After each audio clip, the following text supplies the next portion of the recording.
Hello, പുതിയൊരു വീഡിയോയിലേക്ക് എല്ലാവർക്കും സ്വാഗതം. ഇതുണ്ട ഞാൻ എന്താ ഇങ്ങനെ മുറ്റത്തു നിന്ന് ഇറങ്ങി നടക്കുന്നതെന്നല്ലേ, നല്ല സന്തോഷത്തിലിരിക്കുകയാണ്. എൻ്റെ ചെടികളൊക്കെ അടിപൊളിയായി വളർന്നു വന്നു. എൻ്റെ പച്ചക്കറിയെല്ലാം അടിപൊളിയായി, അതിൻ്റെ സന്തോഷത്തിലാട്ടോ. അപ്പോൾ എന്തായാലും മഴ, ഒരാഴ്ചത്തെ മഴയും കാറ്റും കറണ്ടില്ലായ്കയും എല്ലാം പാടെ ആയപ്പോൾ അങ്ങ് ഭയങ്കര ബുദ്ധിമുട്ടായിപ്പോയി. നമുക്കും ശാരീരികമായിട്ടും ഒന്ന് പുറത്തിറങ്ങി നമുക്കൊന്ന് ചെയ്യാൻ പോലും പറ്റാത്ത ഒരവസ്ഥയായിരുന്നല്ലോ. അപ്പോൾ എന്തായാലും അതിൽ നിന്നൊക്കെ ഒരു മുക്തി കിട്ടി ഗായ്സ്. അപ്പോൾ കണ്ടോ, എൻ്റെ വെണ്ടയൊക്കെ നല്ല അടിപൊളിയായി. ചെടികളൊക്കെ ഇത് മഴ കൂടുതൽ അങ്ങ് ആയി കഴിയുമ്പോൾ ഈ വെള്ളം കെട്ടി നിന്നിട്ട് ഇതങ്ങ് ചീഞ്ഞു പോകില്ലേ.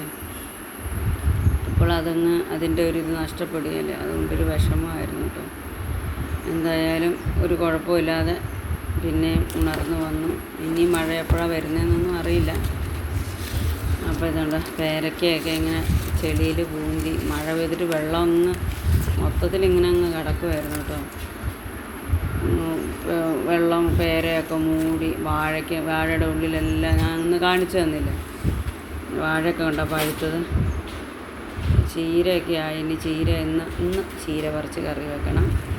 ഇതെന്നാ അറിയാം, അതുണ്ടോ കുക്കുംബർ ഉണ്ടായി. അത് ഞാനൊരു ഇലയൊക്കെ വെച്ച് മൂടിയൊക്കെ വെച്ചത്, അതിൻ്റെ ഇടയിൽക്കൂടെ പുഴു കയറിയിട്ട് അത് കുത്തിയിട്ടുണ്ട്. ഇനി ശരിയായി കിട്ടുമെന്നുള്ളത് നമുക്കറിയത്തില്ല. പിന്നെ ഇത് നമ്മുടെ പഴയ കോഴിക്കൂടായിരുന്നു. പപ്പ പൊളിച്ചു കേട്ടോ. പൊളിച്ചിട്ട് പുറമേ കാണാനേ ഉണ്ടായിരുന്നില്ല, ഉള്ളിലെല്ലാം കുശത്തൊക്കെ പോയായിരുന്നു മഴയൊക്കെ കൊണ്ട്. ഞങ്ങൾ പിന്നെ കോഴീനെ വളർത്തുന്നില്ല എന്ന് വെച്ചാൽ, എന്നാന്ന് ചോദിച്ചാൽ കോഴീനെ വളർത്തി നമുക്ക് ആവശ്യത്തിന് മുട്ടയും കിട്ടില്ല. ഒരു പ്രാവശ്യം കോഴീനെ പൊരുന്ന് വെച്ചിട്ട് ആ കൂട് പൊളിച്ചിട്ട് ഇരുന്ന കോഴീനെ വലിച്ച് ചാടിച്ച് മുട്ടയെല്ലാം പൊട്ടിച്ച് അതൊരു കുഞ്ഞു വിരിയാറായായിരുന്നു. മുട്ടയെല്ലാം പൊട്ടിച്ച് ആകെ കോഴി വെപ്രാളം വെച്ച് കോഴീനെ വലിച്ചെടുത്തുകൊണ്ട് പോയി. കുറുക്കനാണോ പാക്കാനാണോ എന്നറിയില്ല.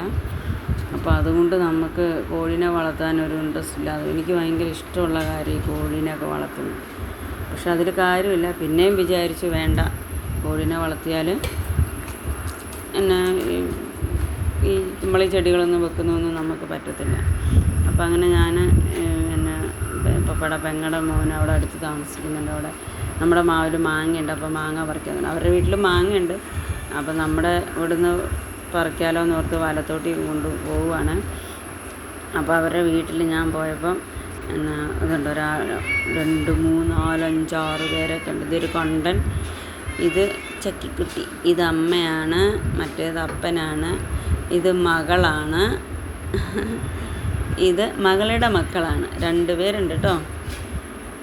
ഇനി ആർക്കെങ്കിലുമൊക്കെ ഇങ്ങനത്തെ പൂച്ചേനെയൊക്കെ വേണമെങ്കിൽ എന്നോട് പറഞ്ഞാൽ മതി. ഇവർ പ്രസവിക്കുമ്പോഴൊക്കെ കുഞ്ഞിനെ തരുന്നതായിരിക്കും. ഇപ്പോൾ ഇതിന് ഓർഡർ ഉണ്ടെന്ന് തോന്നുന്നു, അറിയത്തില്ല. അപ്പോൾ അങ്ങനെയാണ് കാര്യങ്ങൾ. അപ്പോൾ അങ്ങനെ ഞാൻ വീട്ടിൽ വന്ന് കഴിഞ്ഞപ്പോൾ ലോലയിലെ അടുത്ത് ഇച്ചിരി നേരമൊക്കെ കളിച്ചു. ചാർലിനെ പൂട്ടിയിട്ടേക്ക് കേട്ടോ, ചാർലിനെ അഴിച്ചുവിടാൻ പറ്റത്തില്ല. അപ്പോൾ ഇന്നത്തെ വീഡിയോ ഞങ്ങൾ ഇന്ന് അവസാനിക്കുകയാണ്. എൻ്റെ വീഡിയോ കാണുന്നവർ സബ്സ്ക്രൈബ് ചെയ്യണം കേട്ടോ, ലൈക്ക് ചെയ്യണം, ഷെയർ ചെയ്യണം.